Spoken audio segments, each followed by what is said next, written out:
마가복음에서 가장 중요한 본문을 뽑으라면 오늘 본문이지 않을까 싶어요.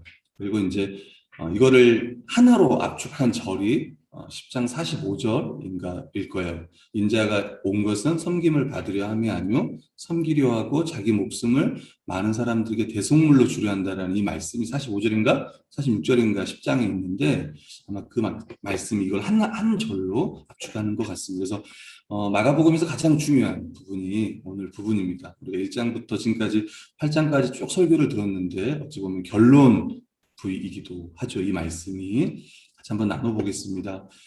예수님이 제자들과 함께 빌립보 가이사라에서 내가 누구냐? 사람들이 나를 누구라고 하느냐? 또 너희는 나를 누구라고 하느냐? 물었습니다. 길에서 물으셨습니다. 그래서 이 길을 예루살렘으로 향하는 이 길이라고 이야기를 합니다. 예수님께서 예루살렘에 가신 이유는 십자가에서 죽기 위해 이제 가시는 거예요. 예루살렘은 그러니까 고난과 십자가의 죽음이 지금 예수님을 기다리고 있습니다. 그러면서 예수님은 제자들에게 자신의 고난과 이 죽음을 알려주시는 거예요. 내가 예루살렘에 가서 죽을 거야. 그리고 이 죽음의 의미가 어떤 것인지를 앞으로 설명해 주시는 겁니다. 뿐만 아니라 예수님은 죽음뿐만 아니라 부활도 말씀하셨습니다. 그래서 우리가 부활하다는 것은 이제 죽고 다시 사는 건데 예수님처럼 이 세상에 다시 산 사람은 없어요. 목사님 무슨 소리세요? 죽었다 다시 산 사람 있잖아요. 근데 다시 죽잖아요. 맞죠? 실제로 지금은 죽은 사람이 다시 살아나는 경우는 거의 없어요. 지금은. 왜냐하면 다 영안실에 집어넣기 때문에 살고 싶어서 못 살아요. 옛날에는 이렇게 의료 기술이 발전하기 전에는 살아있는데 숨을 쉬는데 이게 정말 약하게 쉬니까 죽은 것처럼 해가지고 관에다가 실제로 이렇게 관에다가 하고 이제 묘로 가는 길에 막 두드리면서 애미야 나 살았다 그런 분들도 있습니다. 옛날에 그랬지만 오늘날에는 있을 수 없는 일입니다.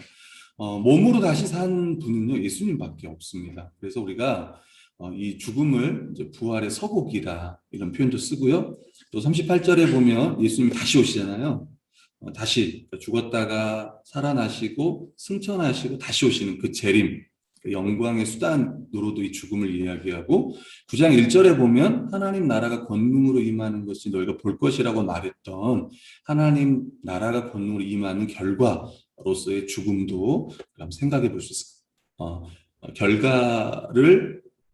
이 결과가 하나님 나라가 권능으로 이 땅가로 임하게 하는 기초라고 해야 되나요? 원인으로서의 예수 그리스도의 죽음을 생각해 볼 수 있습니다. 그래서 예수 그리스도의 죽음은 사실 절망이 아니라 우리에게 소망을 가져다 준다는 것을 오늘 본문에도 암시하고 있습니다. 사람들은 예수님에 대해서 어떻게 생각했냐면 세례 요한이다라고 했습니다. 당시에 그 이스라엘의 수많은 사람들이 세례 요한에게 세례를 받았습니다. 심지어 세례 요한을 물어서 세례 요한에게 당신이 메시아이지 않습니까? 할 정도로 유대 사회에 엄청난 영향력을 끼쳤던 사람이 세례 요한인 거예요. 그래서 예수님이 이제 막 복음 전하고 막 기적 이런 것도 일어나니까 헤롯 대왕이 아니죠. 헤롯 안티파스도 안디바도 세례 요한이 다시 살아나는 거 아니냐 할 정도로 세례 요한이라는 표현도 썼고요. 그 다음에 엘리야, 구약 선지자 중에 가장 대선지자를 꼽으라 그러면 엘리야를 꼽는데요. 그가 엘리야가 아니냐, 또 어떤 사람은 선지자 중에 하나가 아니냐. 근데 여러분 사실 예수 그리스도는 선지자 중에 선지자입니다. 우리가 찬양에 불렀던 것처럼 또 왕 중에 왕이기도 해요. 킹 오브 킹이라고 이야기하는 왕 중의 왕. 그러니까 하나님의 말씀을 전하는 선지자. 그래서 이 죄의 무지로부터 벗어나게 하는 분이기도 하고요. 또 이 죄의 지배로부터 벗어나게 하는 왕이기도 하시고 베드로에게 물었습니다. 너희는 나를 누구라고 하느냐? 세상에서 가장 중요한 질문이 있다면 이거예요. 우리 인생에 있어서 아니면 진짜 인간에게 있어서 가장 중요한 질문이 뭐냐면 오늘 아침에 뭐 드셨어요? 오늘 점심에 뭐 드시겠습니까? 이게 아니에요. 넌 이 세상에서 뭘 제일 좋아해? 그런 게 아니라고요. 그것도 중요한 질문일 수 있습니다. 근데 일생일대의 가장 중요한 질문은 이거예요. 너희는 나를 누구라고 하느냐? 다시 이야기하면 예수 그리스도는 당신에게 어떤 분이십니까? 라는 이 질문이 우리 인생에 있어서 가장 중요한 질문입니다. 네. 아직 결의는 잘 모르겠죠. 이 질문의 의도를 잘 모를 거예요. 너에게 예수님은 어떤 분이냐 해도 잘 모를 겁니다. 가장 중요한 질문이고 피할 수 없는 질문이에요. 제가 지난주에도 얘기했던 것처럼 예수님이 공생애를 3년을 했습니다. 주 사역지는 갈릴리였죠. 갈릴리를 이렇게 돌면서 식사할 겨를도 없이 그렇게 사역을 했습니다. 그리고 3년의 시간이 지났고 이제 예루살렘으로 들어가는 그 길목에서 물으셨던 거예요. 이거는 제자들이라면 피할 수 없는 질문입니다. 그러니까 우리도 피할 수 없는 질문이에요. 그러니까 이 질문은 해도 되고 이 질문에 대한 답은 해도 되고 안 해도 되고의 문제가 아니에요. 뒷부분에 설명하겠지만 이 질문은 뭐와 직결되어 있냐면 우리 영혼 구원과 직결되어 있는 문제입니다. 하나님 나라에 들어가느냐, 들어가지 못하느냐, 영생을 얻느냐, 못 얻느냐, 하나님의 자녀가 되느냐, 못 하느냐, 이 질문인 거예요. 예수님이 누구냐, 이 질문은. 그때 베드로가 말합니다. 주는 그리스도이십니다. 근데 이 주가 우리가 생각하는 그 로드, 대문자 로드의 주가 아니고 당신입니다. 근데 우리나라에서는 그 인칭 대명사가 없어요. 이인칭, 존칭하는 대명사가 없기 때문에 주라는 표현을 썼습니다. 미국 같으면 다 you라고 하잖아요. 그러니까 영어로 보면 이 번역이 you are Christ라고 해요. 당신은 그리스도입니다. 이렇게 이야기하는 겁니다. 그리스도라는 말은 헬라어죠. 히브리어 말로는 메시아. 교회 안 다니는 사람들도 메시아라는 말을 봤을 거예요. 축구 선수도 메시도 있죠. 농담하려고 했던 거 아니에요. 지금 메시아 뭐 그런 것도 아니고 메시아라는 뜻은 기름 부음 받은 자라는 뜻이에요. 히브리 말로 메시아라 그러고 이걸 의미는 기름 부음을 받은 자. 영어로 하면 anointed one인가요? 어노인팅이 기름 붓다고 기름 부음 받은 자가 어노인티드 원인가 뭐 아무튼 그런 말입니다. 이스라엘에서 기름을 왜 붓냐면 하나님께서 어떤 직분을 맡길 때 임명식을 할 때 머리에 기름을 부어요. 대표적으로 이제 세 가지 직분을 받을 때 머리에 기름을 붓습니다. 선지자, 제사장, 왕. 근데 특별히 왕을 세울 때 왕의 직분을 임명할 때 머리에 기름을 부어요. 그러니까 보통 우리가 예수님이 그리스도시다라고 할 때 이 그리스도 안에는 선지자라는 뜻도 있고 제사장이라는 뜻도 있지만 가장 중요한 뜻은 왕이라는 거예요. 좀 다시 이야기해 볼게요. 그리스도라는 뜻을 이제 기름 부은 자라고도 얘기하지만 또 다른 뜻으로는 구원하는 자를 우리가 그리스도 메시아라고 해요. 우리 메시아가 왔다 뭐 가끔 그런 표현 쓰잖아요.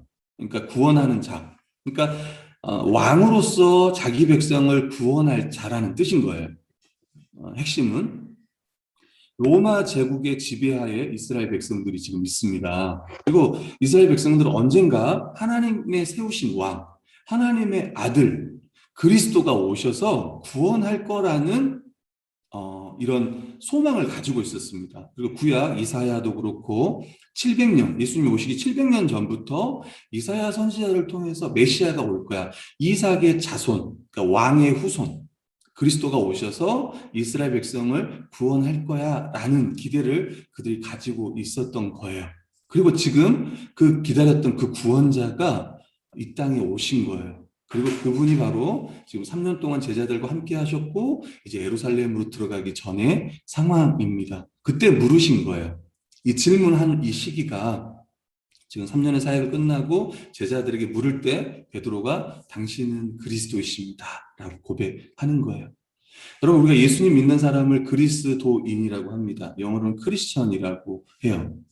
예수님을 그리스도임을 믿고 우리의 구원자임을 믿고 하나님의 아들, 하나님이 보내신 메시아임을 믿고 그분만을 따르는 자를 우리가 그리스도인이라고 합니다. 또 예수님 믿는 사람들, 예수님을 따르는 사람들을 그리스도인이라고 하니까 우리가 그리스도인인 거죠. 예수님은 이렇게 이야기를 했어요. 베드로가 이렇게 이야기하니까 자기 일을 자기에 대해서 다른 사람에게 말하지 말라고 이야기를 했습니다. 경고했죠. 아무래도 사람들이 오해할 수 있습니다. 생각해보세요. 그렇게 이스라엘 백성들이 기다렸던 메시아가 왔습니다.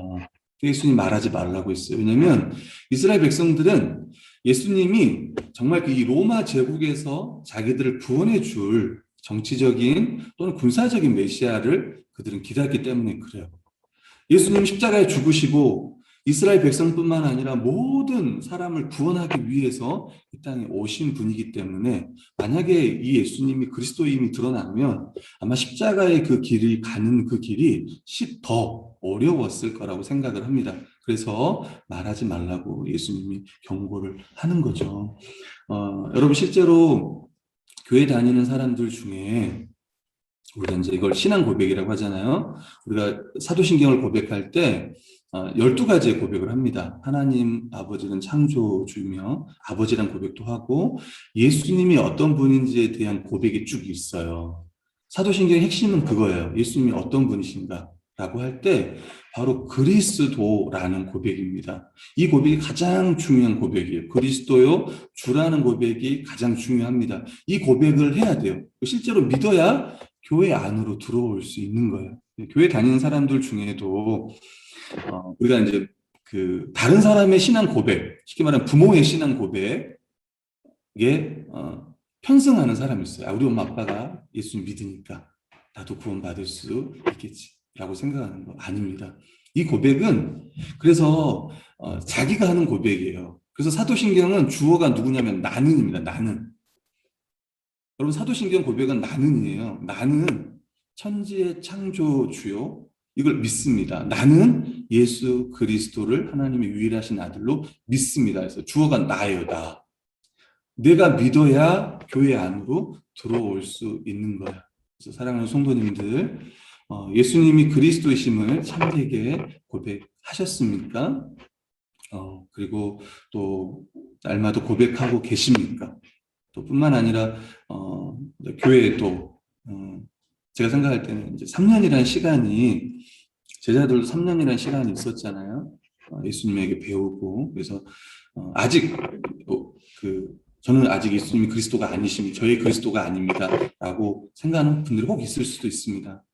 저는 억지로 하는 건 아닌 것 같아요. 이게 가끔 이제 전도할 때 억지로 시키는 분이 있어요. 자, 저를 따라서 해보세요. 자, 예수님 나의 그리스도이십니다. 그리스도이십니다. 나의 주님이십니다. 주님, 구원받았습니다. 이렇게 얘기하는 분도 있어요. 나가가지고 전도하면서. 이제 그 마음은 사실 너무 귀하지만 잘못된 방식이라고 생각을 합니다. 그래서 예수님이 어떤 분인지 알아야 되잖아요. 그죠? 그죠? 지금 제자들 3년 동안 같이 했는데 오늘 말씀을 보면 실제로 베드로는 예수님을 그리스도로 고백했지만 뒤에 보면 아직 그 고백이 뜻하는 바가 뭔지를 잘 모르는 것 같아요. 오늘날 우리도 마찬가지죠. 우리 가운데도 실제로 예수님을 그리스도로 고백하면서도 그리스도로 고백하는 자로서 마땅한 삶이 어떤 것인지를 모르는 경우도 있습니다. 아마 이 다음 이야기가 그 이야기입니다. 예수님이 말씀했어요. 인자가 많은 고난을 받고 장로들과 제사장들과 서기관들에게 버림받아 죽임을 당할 거다. 쉽게 말하면 예수님 누가 죽였냐면 이스라엘 백성의 지도자들이 예수님을 죽였고 실제로 이제 로마에 넘겼고 빌라도에 의해 예수님이 죽었습니다. 뿐만 아니라 이스라엘 백성들도 다 예수님 십자가에 못 박아 죽으라고 외쳤죠. 예수님은 죽음뿐만 아니라 사흘 만에 살아나야 할 것을 또 제자들에게 가르쳤어요. 우리 믿음의 핵심, 복음의 핵심, 복음의 기초는 십자가입니다. 그러니까 우리가 믿는 그리스도는 어떤 그리스도냐면 십자가에 못 박힌 그리스도예요. 이게 중요해요. 이게 가장 복음 핵심입니다. 어떤 분들은 예수님을 다 믿어요. 교회 다니는 사람 중에 예수님 안 믿는 사람이 어디 있어요? 다 믿어요. 근데 예수님이 어떤 분인지 믿으면 어떤 분인가 그 믿음의 내용을 물어보면 똑같아요. 예를 들면 예수님은 나의 친구입니다. 이렇게 고백하는 분도 있고 예수님 저를 사랑하는 분입니다. 이렇게 고백하는 분도 있고 고백이 다양해요. 근데 예수님이 저의 죄 때문에 십자가에 달려 죽으셨습니다. 대신 하나님의 형벌을 받으셨습니다. 이 고백이 없으면 사실은 진짜 고백은 아니에요. 진짜 그리스도를 안다고 말하기는 어렵습니다. 이 믿음은요, 구원이 없는 신앙이고 유익이 없는 믿음이에요.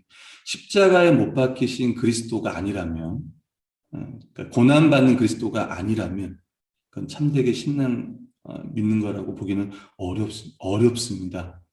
이 지식이 없으면 예수님 그리스도가 아닌 거예요. 그냥 예수님은, 어떤 분은 그냥 예수님은 좋은 분이에요.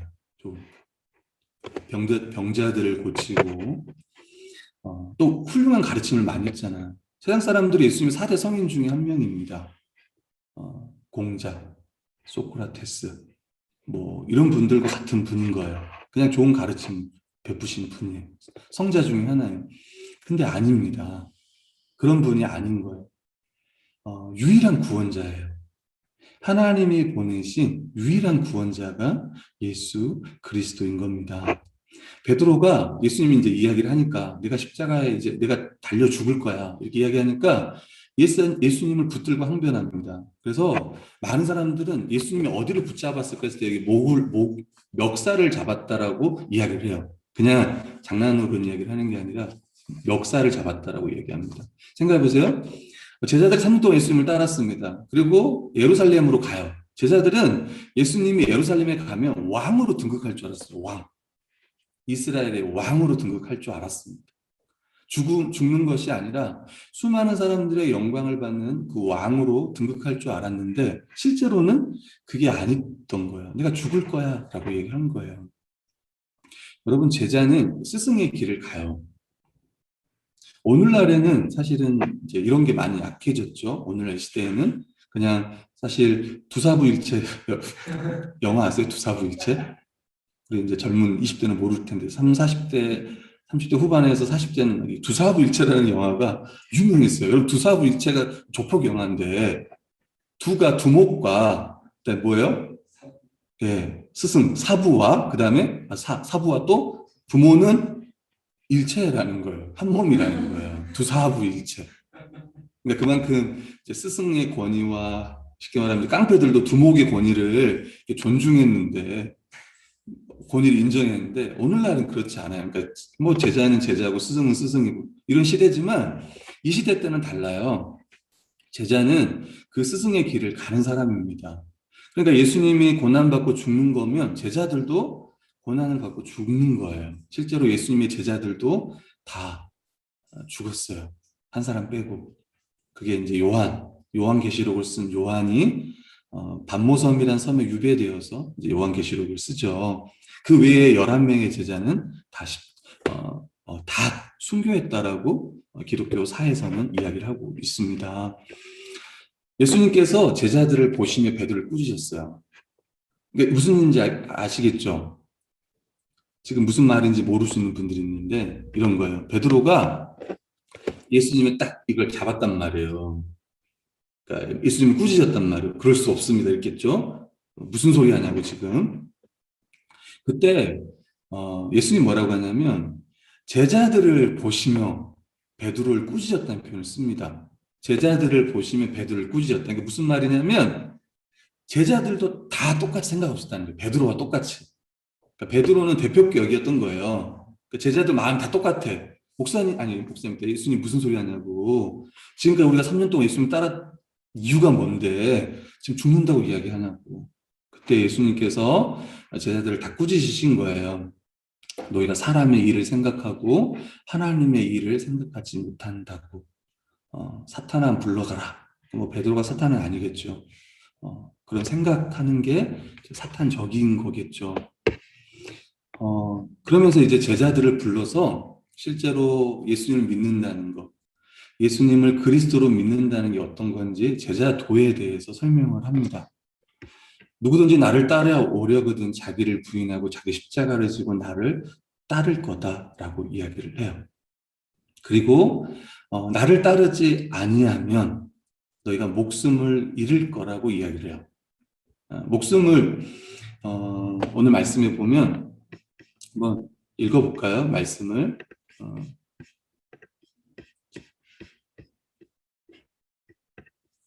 제가 한번 다시 읽어드리겠습니다. 이렇게 예수님 말씀하신 거예요.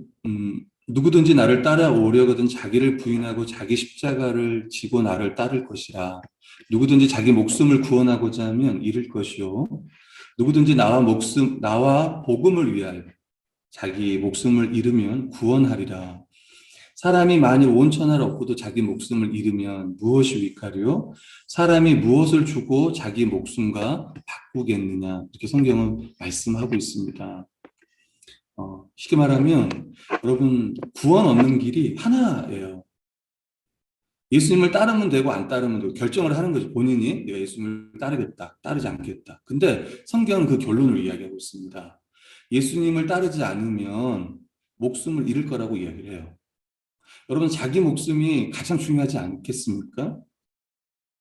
잘 생각해 보세요, 여러분. 최근에 저희 목회자 동기방에 한 분이 이제 글을 올렸는데 태국의 젊은 분이 20대였던 것 같은데 결혼도 했고 애도 있어요. 노동자야. 근데 이제 심장에 이상이 있었어요. 그래가지고 이제 수술을 진행을 했습니다. 그래서 그러니까 몸 전체가 안 좋았어요. 심장뿐만 아니라 신장도 안 좋고 여러 가지가 다 안 좋았어요.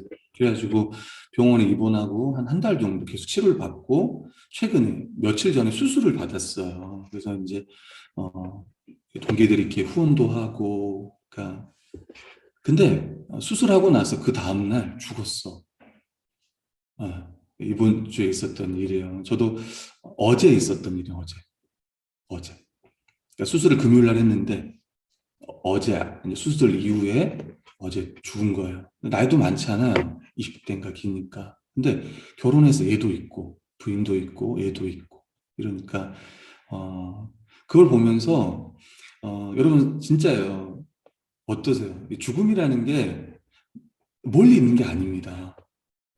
정말 가까이 있어. 오늘 같은 경우도 코로나가 많이 막 또 심해지면서 여러분 코로나로 죽은 인구가 몇만 명인 줄 아세요 혹시? 네, 정확히 모르겠네.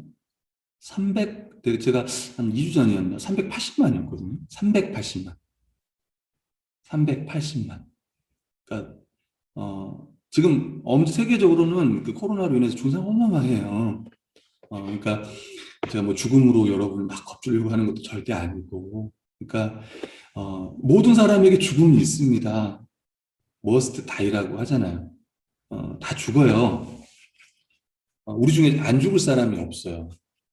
그리고 죽음은 순서가 없다고 하고, 인간은 다 죽습니다. 다 죽는데, 죽음 이후에 우리가 말하는 영생이라는 게 있습니다. 오늘 성경은 이렇게 이야기해요. 온 천하를 얻고도, 온 천하, 그러니까 온 천하에 있는 모든 것을 얻는다 해도, 우리가 아는, 막, 정주영 씨도 그렇고, 우리가 말하는 뭐 몇 조, 몇십 조, 이런 갑부들도 좀 죽잖아요. 그렇게 수많은 돈을 가지고도 그 생명을 살릴 수가 없는 거예요. 연장은 하겠지만, 이렇게 인공호흡기 꽂고 좀 더 연장을 할 수 있지만, 이 세상을 다 얻는다 해도 자기 목숨을 빼앗긴다면, 뭐가 유익하겠습니까? 그렇지 않을까요? 여러분 목숨보다 더 중요한 게 없어요. 근데 이 땅에서의 목숨을 이야기하는 게 아니라 영생을 이야기하는 거예요. 근데 어, 이 영혼이 사는 방법이 하나밖에 없다는 거예요. 나와 복음을 위하여 사는 자만이 영생을 얻을 거라고 오늘 성경은 이야기를 하고 있습니다. 그러니까 제자의 삶을 사는 예수님을 그리스도로 믿고 그렇게 살아가는 삶만 영생으로 가는 삶이라고 오늘 성경 우리가 분명히 말해주고 있어요. 그 중간은 없는 거예요. 그 중간은. 오늘 제자들에게 말하는 거예요. 나를 따라오려거든. 다른 이제 서신서에서들은 나를 따라오는 걸 믿음으로 이야기합니다. 같은 이야기예요. 예수님을 믿냐, 예수님을 따를 거냐, 이게 같은 표현인 거예요. 복음서에서는 나를 따르라, 서신서에서는 나를 믿으라 이렇게 얘기를 하는 거예요. 같은 용어입니다. 예수님을 따른 자는 구원받는다라고 여러분께 이야기했습니다. 세상의 모든 것보다 가장 중요한 거는 영생이에요. 죽으면 끝이 아니에요. 세상 사람들은 죽으면 끝이라고 이야기를 하지만 교회는 그렇게 이야기하지 않습니다. 영생, 새하늘과의 새 땅에서의 삶이 있다라고 우리는 믿어요. 오늘 예수님께서 마지막 절에 뭐라고 이야기하냐면 이 음란하고 죄 많은 세대에서 나와 내 말을 부끄러워하면 인자도 아버지 영광으로 거룩한 천사들과 함께 올 때에 그 사람을 부끄러워한다라고 이야기해요. 여러분, 예수님이 다시 오시잖아요. 십자가에 죽으시고 부활하시고 다시 오시는데 지금 내가 예수님 믿는 거를 부끄러워하고 내가 교회로 살아가는 것을 원망하며 이런 삶은 그분이 오실 때 부끄러워한다는 거예요. 반대로 주와 복음을 위한 삶, 교회를 위한 삶을 살면 그날에 영광스러울 거라는 거예요. 영원한 생명을 얻을 뿐만 아니라 영광스러운 구원을 얻을 거라고 이야기하는 거예요. 그래서 오늘 설교 제목이 영광스러운 십자가의 길이라고 오늘 제목을 세워 보았습니다. 이걸 비교할 수 있다면 이 땅에서의 삶은 우리가 생각하는 것보다 짧아요. 우리 유한한 삶을 살아요. 아주 짧은 삶을 삽니다. 그러나 영원한 삶은 그 무엇과 비교할 수 없는 삶인데 이 두 가지를 비교하는 거예요. 오직 영원한 삶은 십자가의 길을 걸어가는 그 자만이, 주와 복음을 위해 살아가는 자만이, 예수님을 따르는 자만이, 영이 눌려서 영의 눈이 뜨여서 정말 예수님이 그리스도이심을 알고 귀가 열려서 나를 따르라 라는 주님의 음성을 듣는 자만이 영광스러운 구원에 이른다는 거예요. 그리고 심지어는 우리가 지금까지 공부했던 것처럼 하나님 나라는 멀리 있는 게 아니잖아요. 하나님 나라는 그분이 오셨고 하나님 나라의 왕이 오셨고 회개하고 복음을 믿으라. 하나님 나라가 가까이 왔으니 회개하고 복음을 믿으라. 지금 그 나라에 신자들은 들어가 있습니다. 이미 영생의 삶을 살고 있어요. 이미 서로 사랑하는 삶을 살고 있고 이미 주를 위해 고난을 받고 있고 그리고 그 구원의 완성을 소망하고 있습니다. 아멘. 여러분 제자 베드로는요 이 고난을 회피하는 거예요. 어찌 보면 교회 다니는 사람들 중에도 여전히 십자가의 길을 걸어가지 않고 고난을 회피해요. 예수님을 믿지만 나는 예수님 믿는 것 때문에 고난당하는 게 싫어요.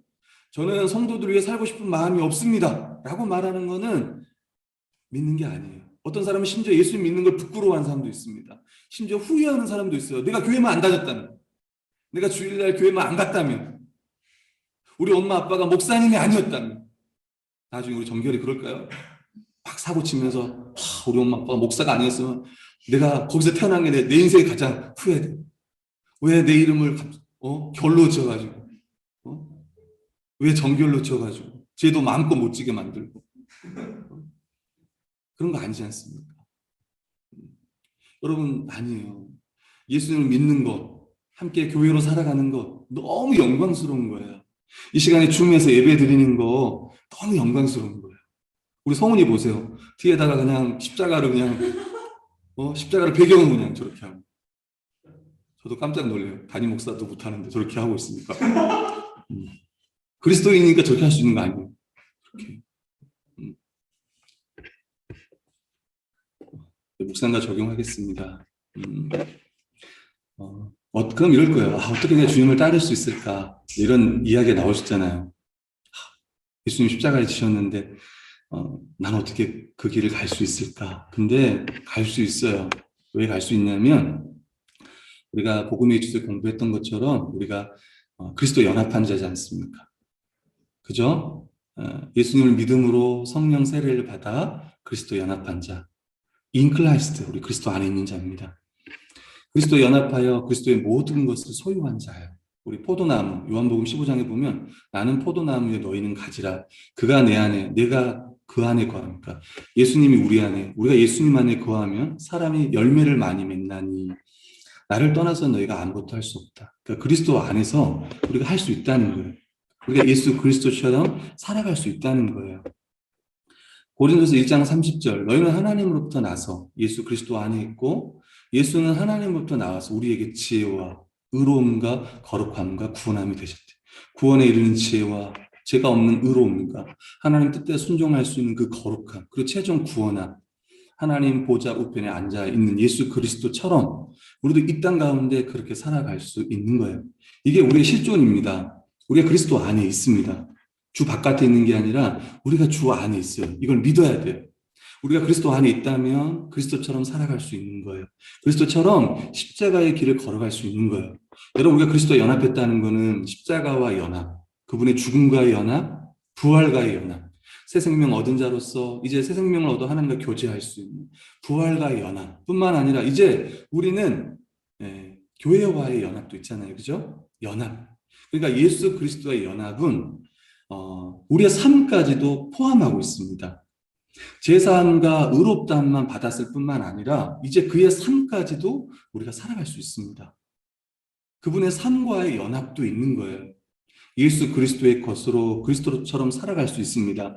로마서 8장 16, 17절 보면 이런 말씀이 있어요. 성령이 친히 우리 영과 더불어 우리가 하나님의 자녀인 것을 증언하나니 자녀이면 또한 상속자, 곧 하나님의 상속자요 그리스도와 함께한 상속자니 우리가 그와 함께 영광을 받기 위하여 영광을 받는 최종 하나님 나라에 들어가는 완성될 그 나라에 들어가는 그 영광이 우리에게 남아있는데 그 영광을 받기 위하여 고난도 함께 받아야 할 거라고 성경은 말씀하고 있습니다. 아멘. 우리는 능히 그 십자가의 길을 갈 수 있어요. 고난이 있지만 이미 지금 고난 가운데 있는 분도 있을 거예요. 내가 예수님 믿는 것 때문에 힘든 분이 있을 거예요. 가정에서도 또 심지어 직장에서도 힘든 분들이 있을 거예요. 그러나 그 고난을 고난으로 여기지 않고 도리어 기쁘게 여기며 영광스럽게 여기며 그 길을 가는 거예요. 사실 저도 우리 이런 말을 하면 죄송스러운데 그냥 교회 목회만 하면 어찌 보면 편할 수도 있잖아요. 이렇게 말씀드려서 죄송한데 근데 지금 하는 일이 있어요. 간사로서 그 전에 이제 한책의 사람들에서 12년 동안 사역을 했고 지금도 말씀동연합 또 여러 단체들에서 사역을 하고 있습니다. 간사로 사역을 하고 있어요. 그러면 어찌 보면은 그 이제 막 일을 많이 해요. 누가 알아주지 않아요. 예를 들면은 단톡방에 뭘 올려도 대답이 없어. 열심히 준비해서 올려. 아무 말이 없어. 그럼 뭐 교회방도 마찬가지지만 뭐 그렇다고 해서 제가 네. 아무튼 댓글 좀 달아주세요. 아무튼 근데 이제 뭐 그런 문제는 아니고 실제로 그런 거 진짜 그런 거 아니에요. 그런 것 때문이 아니라 사역을 하는데 누가 알아주지 않아요. 뭐 예를 들면 지금 청장년 수련을 준비하잖아요. 그러면 주일 밤마다 제가 집에 12시 넘어 들어가요. 10시부터 회의가 있고 그러니까 계속 일을 해요. 뭐 사실 뭐 담임 목회만 하면 그런 일을 안 하잖아요. 일을 해. 근데 누가 알아주지 않아. 그러면 기뻐해야 되잖아. 난 영광스러운 일을 하고 있어. 아무도 알아주지 않아도 나는 기뻐. 기쁘다. 더 알아주지 않으니까 난 너무 기쁘다. 근데 안 그래요. 실제로는 집에 가는 길이 무거울 때도 많아요. 예전에 DBS 코리아 할 때도 어찌 보면 외로워. 막 홍보 영상도 혼자 막 만들기도 하고 막. 근데 막 어떨 때 이제 하겠지. 다른 동역자들도 많이 해주고 하겠지만은 외롭다는 생각도 많이 들어요. 그래서 기쁘다는 생각보다 내가 이렇게 계속 해야 되나? 할 수 없이 사람이 없으니까 나라도 해야지. 이런 마음을 가지고 저도 해요. 지금도 가끔은 어떤 일 할 때마다 그런 생각이 들어요. 제가 이 이야기를 왜 하냐면 그럴 때마다 제가 다시 이런 생각을 합니다. 내가 이런 일을 하면서 어찌 보면 이게 큰 것도 아니고 작은 십자가의 길이잖아요. 여러분 우리가 하는 게 뭐 엄청난 십자가의 길이 아니에요. 아주 작은 거예요. 쉽게 말하면 사소하다고 생각할 수도 있어요. 작지만 귀한 일인 겁니다. 누가 알아주지 않더라도 우리 교회에서도 마찬가지죠. 주일학교 선생님들 막 이렇게 해요. 아침 10시부터 이렇게 하고 또 그 외에 우리 또 성도들 보이지 않는 곳에서 막 섬깁니다. 우리 교회 성도들은 기쁨을 섬긴다고 저는 생각을 합니다. 앞으로 또 마찬가지고 누가 알아주든 알아주지 않든 내가 정말 주를 위해서 그 길을 걸어가고 있다면 그거는 너무 영광스러운 거라는 걸 말씀드리고 싶은 거예요. 저도 때로는 힘이 들 때도 있고 또 지칠 때도 있고 그렇지만 그 길을 걸어간다고 생각해요. 뿐만 아니라 그 길은 우리 혼자만 걸어가는 길이 아니잖아요. 함께 가는 길입니다. 우리 사랑하는 성도들과 모두가 그 길을 함께 걸어가고 있어요. 함께 그리스도와 연합한 자로서 그 길을 정말 영광스럽게 걸어갔으면 합니다. 자기 십자가를 지는 거예요. 자기 십자가. 자기 십자가는 자기가 달려 죽을 그 십자가인 거예요. 그러니까 고난과 이걸 감수하면서 심지어 죽음까지도 감수하면서 그 길을 가는 겁니다. 뭐가 필요하겠습니까? 자기 부인이 필요해요. 자기 부인. 여러분 자기 부인이라는 거는 이런 거예요. 여러분 우리는 이미 죽었습니다. 십자가로 우리 이미 죽은 자예요. 자기 십자가를 지고 갈 수 있는 사람은 죽은 자만 그 길을 갈 수 있어요. 세상과 정욕에 대해 죽은 사람. 옛사람은 죽었다고 생각하는 사람. 믿는 사람이 새 사람으로서 새 생명을 가진 자로서 믿음으로 그 길을 능히 갈 수 있는 거예요. 그래서 성경은 날마다 죽이라고 얘기하고 있습니다. 여러분 왜 베드로가 그렇게 예수님의 멱살을 잡았겠습니까? 왜 헤롯의 누룩을 주의하라고 지난주에 제가 설교를 했습니까? 왜 많은 사람들이 십자가의 길을 안 걸어가겠습니까? 다 세상 사람들은, 교회 다니는 사람도 세상을 사랑하는 거예요. 이 세상의 정욕, 육체의 정욕, 안목의 정욕, 이생의 자랑, 여기에 다 마음이 빼앗긴 거예요. 그래서 그 길을 못 가는 거예요. 가다가도 멈춘 사람은 다 이것 때문에 멈춰 있는 거야. 우리 성도들 중에 내가 정말 1년 전까지만 해도 예수님 잘 믿었는데, 내가 왕년엔 진짜 예수님 잘 믿었는데 왜 지금 못 가냐는 거예요. 왜 못 따릅니까? 보면 다 여기에 다 걸려 넘어 있는 거예요. 육체의 정욕에 걸려 넘어 있거나 아니면 안목의 정욕, 여기에 내 탐심과 욕심에 매여가지고 한 걸음도 못 나가고 멈춰 있는 사람들, 다른 사람들은 보이지 않고 자기만 보이는 사람들 다 여기에 걸려 넘어져 있는 거예요. 근데 성경은 뭐라고 해요? 자기 부인, 자기 십자가, 자기 부인이라는 거는 내가 예수님과 함께 십자가에 죽은 자구나를 날마다 생각하는 거예요. 갈라디아서 5장 24절, 그리스도 예수의 사람들은 육체와 함께 그 정욕과 탐심을 십자가에 못 박았다라고 이야기해요. 자기 부인과 자기 십자가 지고 주를 따르는 저희가 되기를 소망합니다. 아멘. 그럼 십자가의 길은 죽음의 길입니다. 그러나 그 길은 생명의 길이고 그 길은 영생과 영광이 기다리는 길입니다. 그러니까 믿음 있는 자만 가요. 믿음 있는 자만 그 길을 걸어갈 수 있고 하나님 나라의 백성이 함께 또 우리가 걸어가야 할 길인 거예요. 그 길을 뚜벅뚜벅 함께 걸어가는 저희들. 그리고 그 길을 걸어가는 가운데 누가 함께 하냐면 주님이 함께 하는 거예요. 그래서 진짜 신자는 고난받을 때 기뻐할 수 있는 거예요. 그리고 고난받으면서 주님이 함께 한다는 것을요 더 알게 됩니다. 베드로전서 4장 12, 14절 보면 이런 말씀이 있어요. 혹시 주를 위해 고난받는 자들은 이 말씀을 통해서 다시 한번 기억하길 바랍니다. 사랑하는 자들아, 너희를 연단하려고 오는 불시험을 이상한 일 당하는 것 같이 이상히 여기지 말고 오직 너희가 그리스도의 고난에 참여하는 것으로 즐거워하라. 즐거워하라고 성경은 이야기합니다. 이는 그의 영광을 나타내실 때에 주님이 오실 때 거룩한 천사들과 다시 오실 때에 너희로 즐거워하고 기뻐하게 하려 합니다. 진짜 행복한 자, 여러분 아직 좋은 곳은 오지 않았어요. 여러분 진짜 행복하십니까? 진짜 행복한 게 올 거예요. 예수 그리스도가 오시면 그때 진짜 행복한 게 그때 진짜 시작되는 거예요. 이미 시작됐지만 그때 완성되겠죠. 성경은 말합니다. 너희가 그리스도의 이름으로 치욕을 당하면, 부끄러움을 당하면 복 있는 자로다. 교회 다니는 사람들 중에도 예수 믿는 것 때문에 어려움을 당할 때 이거를 창피하게 여기거나 또 다른 사람들이 야, 너 예수 믿는데 왜 그래? 이렇게 할 때 위축되거나 낙심하거나 그런 게 아니에요. 도리어 치욕을 당하면 복 있는 자로다. 그 다음 말씀이에요. 영광의 영. 영광의 영. 누굽니까 여러분? 성령. 그 영광의 영, 곧 하나님의 영이 너희 위에 계십니다. 할렐루야. 성령께서 우리와 함께 하신다는 거예요. 그래서 실제로 주를 위해 고난받는 사람은요, 행복해요.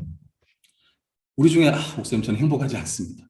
예, 주를 위한 고난이 없기 때문에 행복하지 않은 거예요.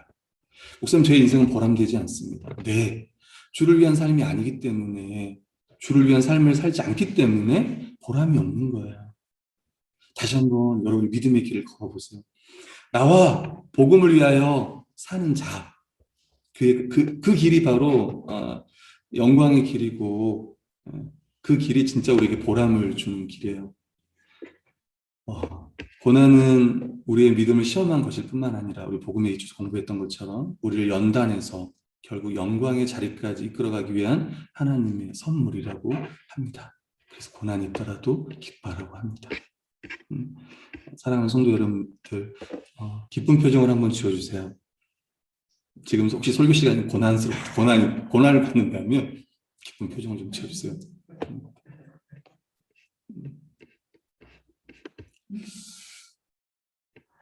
네, 우리 주 예수 그리스도가 걸어가신 길을 생각할 때 고난 없는 영광은 없습니다. 그리고 죽음 없는 부활은 없습니다. 고난을 이상하게 여기지 말고 오히려 그리스도의 고난에 참여하는 것을 기쁘게 여기십시오. 고난은 세 가지가 있습니다. 모든 사람들이 당하는 고난이 있어요. 신자일 뿐만 아니라 모든 사람들, 예수 믿지 않는 사람도 고난을 받아요. 죄로 말미암아 좀 더 많은 사람들, 코로나도 마찬가지잖아요. 고난을 받습니다. 두 번째는 예수님 믿는 것 때문에, 신자이기 때문에 고난을 받기도 해요.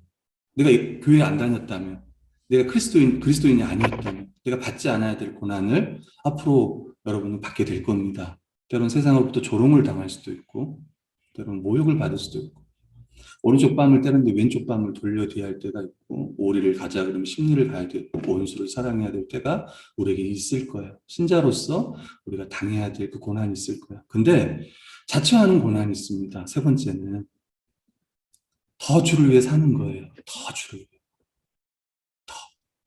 저는 그게 바로 교회를 위한 삶이라고 저는 믿습니다. 결국 십자가의 길, 자기 부인과 십자가의 길은 교회로 사는 삶인 거예요. 함께 예배하고 함께 교제하며 함께 살아가는 신자로서, 교회로서, 교회적 존재로서 한 몸으로, 한 가족으로 살아가는 그 삶이 진짜 자기 십자가를 지고 자기가 감당해야 될 그 역할들, 은사와 직분을 통해 섬기는 이 삶이 성경에서 말하는 자기 십자가와 자기 부인과 자기 십자가의 길을 걸어가는, 영광스러운 십자가의 길을 걸어가는 삶이라는 거예요. 함께 교회로서 그 삶을 살아가는 저희 모두가 되었으면 합니다. 그래서 교회를 위해서 여러분이 고난을 받으시기 바라요. 교회를 위해서, 지체를 위해서 더 열심히 섬기고 여러분의 시간과 여러분의 물질과 이 모든 것을 가지고 나의 어떤 쾌락과 나의 어떤 유익을 위해서 쓰는 것이 아니라 도리어 성도들을 위하여 나의 시간과 에너지를, 그래서 더 성도들 위해서 더 쓰기 위하여 더 열심히 일하고 더 수고하고, 뿐만 아니라 거기에만 내 마음이 완전히 매몰되지 않고 어떻게 해서라도 내가 더 교회적 존재로 살아가기 위해 더 부단히 애를 쓰는 그 사랑하는 성도님들 되기를 간절히 소망합니다. 아멘. 아멘. 그것이 예수 그리스도를 따르는 삶임을, 영광스러운 십자가의 길임을 함께 믿고 나가길 소망합니다.